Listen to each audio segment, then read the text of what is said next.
Para mí el exilio es dejar fuera a quien tiene que estar dentro. Cuando alguien está en el exilio todos perdemos a esa persona que necesitamos. Los que están en el exilio tienen que venir al hogar, tienen que venir donde estamos todos. Para mí eso es el exilio.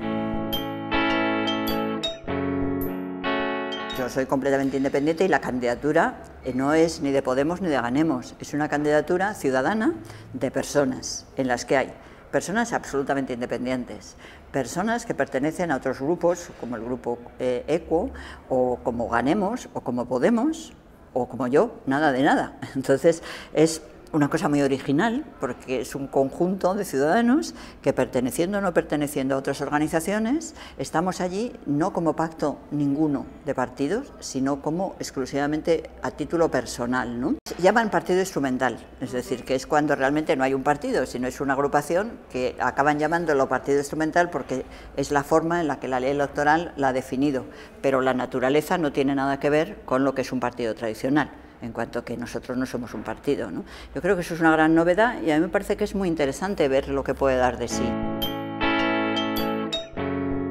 Me preocupa mucho el desprestigio de la política y el desprestigio de las instituciones, porque si la política se desprestigia, las instituciones también. El desprestigio de las personas políticas arrastra el desprestigio de las instituciones. Y claro, es que las instituciones son lo que garantiza la justicia y la igualdad, porque quizá necesite menos la política y las instituciones los superpoderosos, porque ese 1% tiene ya demasiado, ¿no? Pero la mayor parte de gente, las grandes mayorías, necesita las instituciones, ¿no? Yo leí ayer en el País un artículo del economista Krugman precioso, en el que decía, es que el Estado sabe, lo que sabe hacer bien el Estado es esto, es decir, es la seguridad social, es la educación pública, es que eso es lo que hace que la justicia, que la sociedad sea más igual, más justa, y para eso necesitamos a las instituciones y no pueden estar corrompidas por una manera de hacer política que yo creo que no es la que realmente puede resultar ejemplar.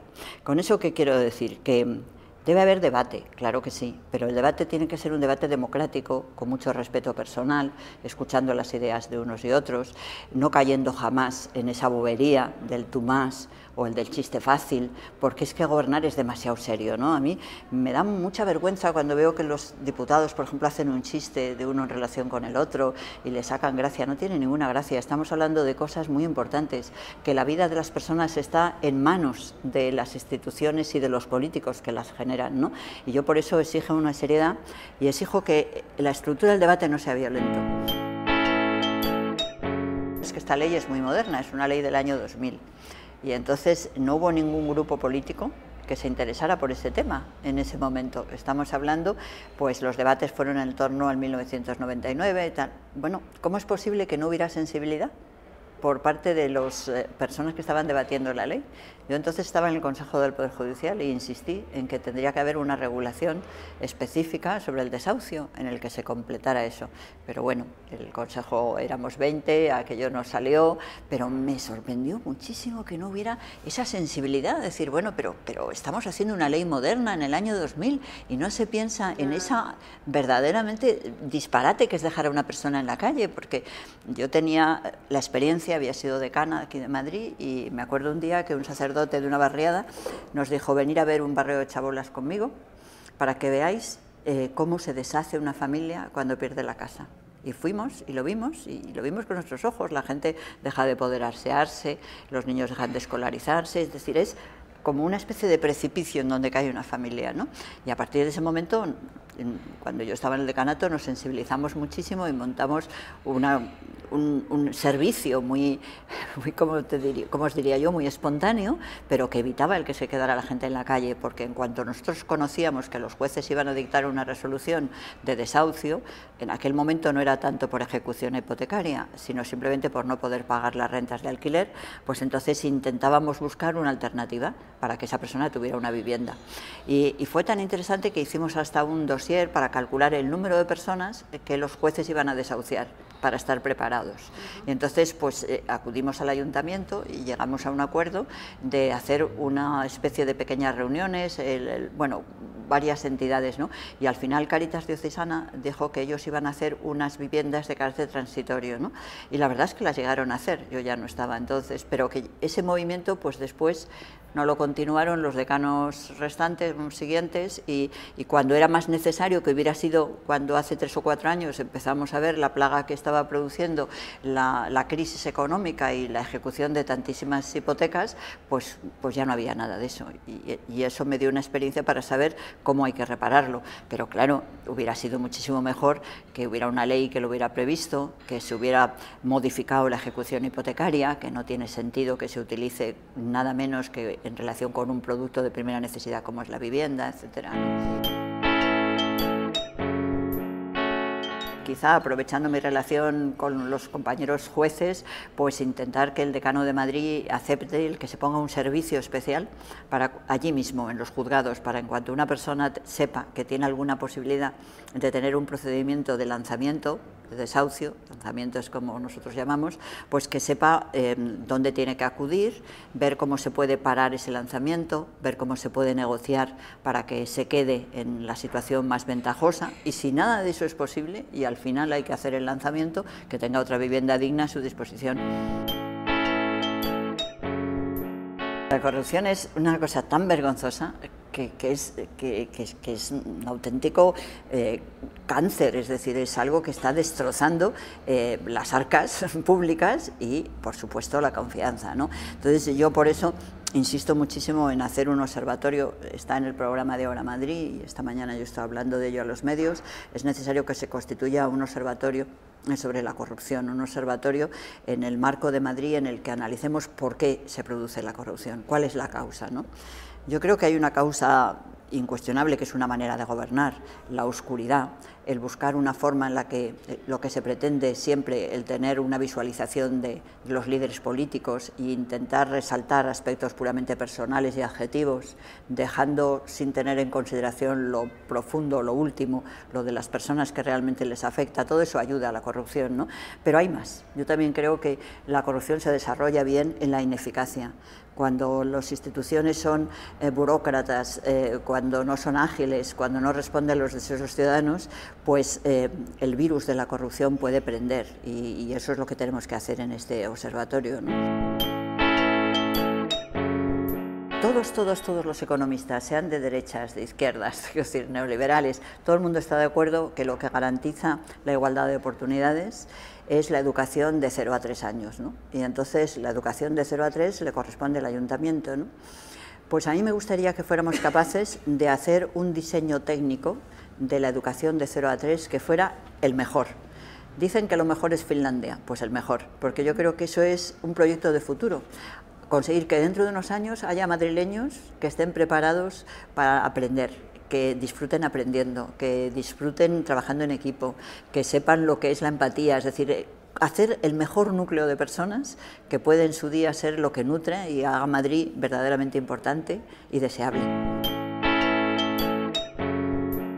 La gran injusticia que hemos vivido y la desigualdad social que se vive, aunque parezca mentira, cuando se devuelven importes destinados a servicios sociales, se devuelven porque no se han sabido gestionar. Acaba de publicar un informe la Junta Municipal del 15M de Hortaleza, en la que hace un análisis de la pobreza en el sector hortaleza, y comienza el texto, que es buenísimo, diciendo que la Junta Territorial de Hortaleza está devolviendo dinero por importe social, porque dice que no tienen que gastarlo. ¿Cómo es posible? En una situación que, según dice el informe, hay más de 2.400 hogares que no llegan a 600 euros cuando viven más de 2 personas, ¿no? Es imposible, es inaceptable eso, ¿no? Esos son unos errores de gestión. yo diría que errores de gestión muy responsables, porque están agravando la situación de muchas personas concretas, que no pueden llegar a fin de mes, que no están comiendo bien, que están contrayendo enfermedades. Todo el mundo sabe que la mortalidad ha subido, es decir, ha disminuido, porque naturalmente si una persona mayor o una persona no se cuida, porque no tiene calefacción, porque no come bien, toda su vida está en peligro. Y eso lo hacemos cuando el ayuntamiento está devolviendo dinero por gastos sociales. Es incomprensible. Es decir, que la deuda sí, pero revisar la gestión, revisar el gasto superfluo y revisar por qué se gasta tan mal, por qué se gestiona tan mal en el ayuntamiento. La justicia será independiente cuando tenga sus propios medios y cuando tenga toda la capacidad económica que debe tener la policía judicial, los secretarios, los edificios, todo concentrado en un Consejo del Poder Judicial que tienen que elegir los ciudadanos. Los ciudadanos de alguna manera tienen que elegir, lo mismo que eligen a los parlamentarios, tienen que elegir la cúspide de las autoridades judiciales o la manera que sea, pero que la política judicial la tiene que determinar también las grandes mayorías, es decir, la tiene que determinar la democracia. Aunque luego se gestione por jueces, sin duda, bien, pero ¿qué tipo de política es la que se quiere? La tienen que decir los ciudadanos. Los ciudadanos tienen que decir si quieren que continúe una justicia que es tan absolutamente iniciática, burocrática, incomprensible, poco humana, o quieren por el contrario una justicia más sencilla, que resuelva los problemas. Esas grandes decisiones son políticas y esa es la política de los grandes poderes del Estado. Lo mismo que se decide sobre el Ejecutivo, los ciudadanos tienen que decir la judicial, es decir, queremos este tipo de justicia y después sí dejarla a los jueces que ellos la administren con todos los medios para acabar con ese constante especie de reproche de unos a otros. No, el juez lo hace bien, pero es que lo que pasa es que no tiene medios, o lo que ocurre es que no, hay que acabar de una vez. Los medios se le dan a los jueces, al Poder Judicial, y el Poder Judicial en alguna medida lo tienen que elegir los ciudadanos para elegir el tipo de justicia que quieren que se haga en nuestro país. La actitud que se le ha reprochado al compañero Garzón y por lo que se le ha echado de la carrera, os puedo asegurar que yo estoy cansada de ver que eso mismo pasa en muchísimos procesos, porque efectivamente está muy mal regulado todavía en las leyes procesales cómo se deben llevar a cabo las intervenciones telefónicas, y es muy frecuente que los tribunales, cuando vienen decisiones de los jueces de la instancia en la que han acordado intervenciones telefónicas, haya que revocarlas y decir que están mal hechas. Yo he visto muchos en mi tribunal así, pero jamás se ha planteado ningún procesamiento y muchísimo menos condena al juez que ha tomado esa decisión, puede ser que equivocada, por prevaricación. Eso ha sido una cosa incomprensible y que ha sido un atentado a la independencia desde mi punto de vista. El que tengamos una ley ahora, que es la nueva Ley de Seguridad Ciudadana, en la que se consideran esas actitudes como faltas, es lamentable desde mi punto de vista, es un retroceso social, pero no nos debemos dejar llevar por la desesperanza, porque también en la primera Ley de Seguridad Ciudadana que hubo en la democracia, que fue la que se llamó la Ley Corcuera, se establecieron muchas limitaciones de derechos que después, sin embargo, los tribunales han ido acotando y han ido diciendo que no era legal, que no era constitucional, que no habría que entenderlo de esa manera. Bueno, mejor que no hubiera habido la Ley Corcuera, no era necesaria. Mejor que no haya esta ley, que es, en fin, la de la mordaza que ya damos todos, mejor, pero tengamos esperanza. Esta ley yo creo que durará poco y sobre todo yo creo que habrá siempre una actividad jurisdiccional que la irá poniendo límites. Es un disparate, la alcaldía judicial es un disparate. Además es curioso porque yo creo que cuando hubo el debate de las tasas se decía que todo eso iba a significar más recursos para la justicia y no ha habido nada de más recursos para la justicia, ¿no? Yo creo que en la justicia es muy importante hacer algo que a mí me gusta mucho llamar, que es quitar la grasa, ¿no? E intentar evitar el que haya estructuras que son fundamentalmente burocráticas, que encarecen y que no tienen una utilidad, ¿no? Y en la justicia hay que considerar que sea realmente eficaz y eficiente, ¿no? Y para eso hay que hacer una gran modificación que la haga más ágil y también menos costosa para el erario público, pero nunca cargarlo en costes individuales de las personas que tienen que acudir a la justicia, que al fin y al cabo es eso, las tasas y no otra cosa.